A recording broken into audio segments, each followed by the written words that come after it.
semuanya, selamat datang di video kali ini bersama kami di pelajaran kimia. Jadi, di video kali ini kami akan menguji larutan asam dan basa menggunakan indikator alami yang ada di lingkungan sekitar. Saya sendiri menggunakan kol merah atau kubis merah, bisa disebut, dan teman saya, Audrey, indikator alami kunyit. Sedangkan Brandon akan mencoba dengan indikator bayam merah dan Brian Adi dengan indikator kulit manggis. Nah, untuk uji coba kali ini, selain dengan indikator alami, kami juga akan menggunakan 3 larutan berikut. Yang pertama, cuka.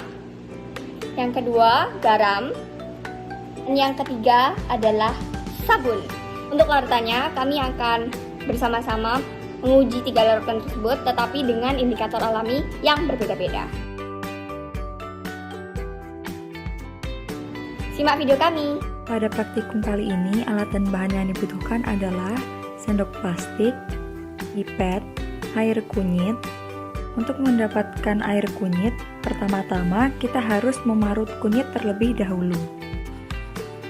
Setelah selesai memarut, kita saring dan kita berikan sedikit air.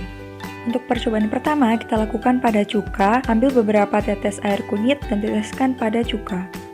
Aduk menggunakan sendok plastik. Dapat kita lihat, cuka yang kita tetesi dengan air kunyit berubah warna menjadi kuning. Untuk percobaan kedua, kita lakukan pada larutan air dan garam. Untuk percobaan terakhir, kita lakukan pada air sabun. Air sabun ini bersifat basah.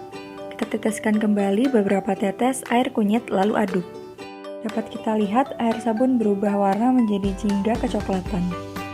Uji coba dengan kubis merah memerlukan beberapa alat dan bahan sebagai berikut. Yang pertama, alatnya gelas, 3 gelas, untuk menempatkan larutan yang akan diuji nanti. Kita juga memerlukan sendok atau pengaduk, juga memerlukan saringan untuk menyaring serat-serat dari kol merah tersebut, dan panci untuk rebus. Lalu tentunya kita juga harus menyiapkan blender.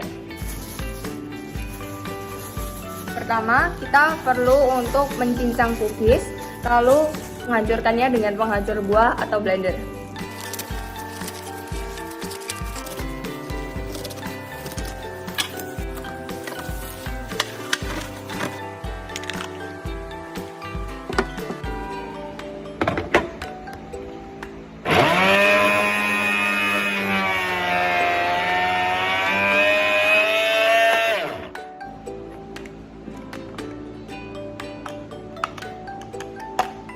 Setelah kubis di blender sedikit jadi lebih hancur, kita perlu untuk merebusnya. Isi air sebanyak 3 gelas tersebut.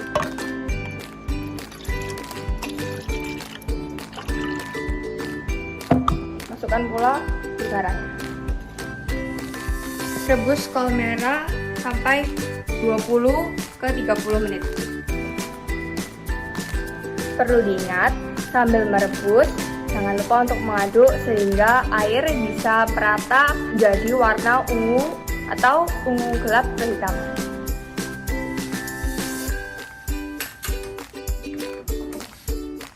Tunggu cairan sampai berwarna seperti ini, lalu ditiriskan.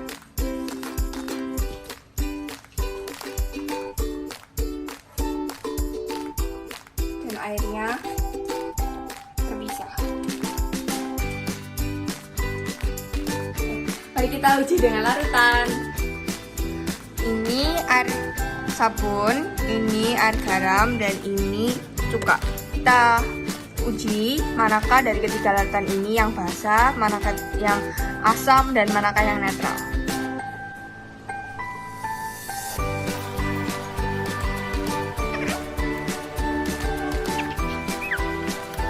Nah, setelah larutan yang dari kubis merah tadi dicampurkan dengan ketiga larutan dan menunjukkan dari cuka berwarna pink tua, dan di air garam menunjukkan tetap keunguan, biru keunguan kehitaman begini. Lalu yang untuk air sabun berubah warna menjadi biru muda, kebiruan, dan lebih ke hijau. Ini aslinya lebih ke hijau dan kebiruan. Untuk alasannya kenapa warna-warna ini bisa menjadi seperti ini, saya akan jelaskan di akhir video. Bahan yang digunakan adalah ekstra kulit manggis. Cara untuk mendapatkan ekstra kulit manggis yaitu dengan mengupas buah manggis secukupnya, kemudian tumbuk hingga halus. Setelah ditumbuk hingga halus, kemudian disaring secukupnya. Pada percobaan pertama, menggunakan cuka yang bersifat asam. Setelah diaduk hingga rata, warna yang dihasilkan yaitu coklat kemerahan. Pada percobaan 2, menggunakan larutan air dan garam. Percobaan terakhir menggunakan air sabun. Warna yang dihasilkan yaitu merah bata. Di mana kita memulai dengan memisahkan batang dan daun dari bayang merah. Setelah dipisah, kita akan menjus dia. Jangan lupa untuk menambahkan sebagian air sehingga jus dapat menjadi lebih mudah untuk diproses oleh blender. Setelah itu kita perlu memisahkan ampasnya dengan cara menyaringnya. Setelah itu kita perlu mempersiapkan 3 gelas. Bayam merah di sini merupakan ekstrak jadinya. Nah, dari sini kita dapat membuat kesimpulan. Jika hasilnya menunjukkan tetap berwarna merah, dia dapat berarti asam atau netral. Tetapi jika dia berubah menjadi warna biru, maka dia basa. Pada percobaan kali ini, kita dapat mengetahui bahwa air sabun berubah menjadi warna biru. Oleh karena itu, dia merupakan larutan basa. Sedangkan air gula atau garam dan juga cuka menunjukkan warna yang tetap, yaitu warna merah. Maka dari itu, mereka dapat menjadi asam atau netral.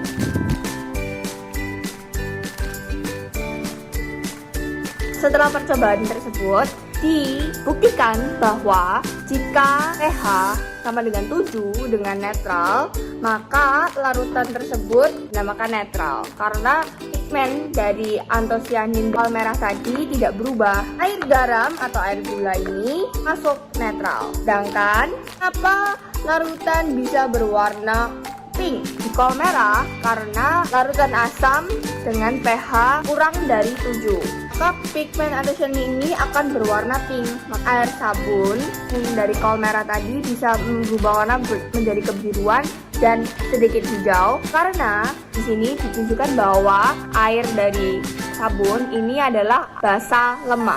Kenapa bisa basa lemah? Jadi larutan basa itu pH larutannya lebih besar 7.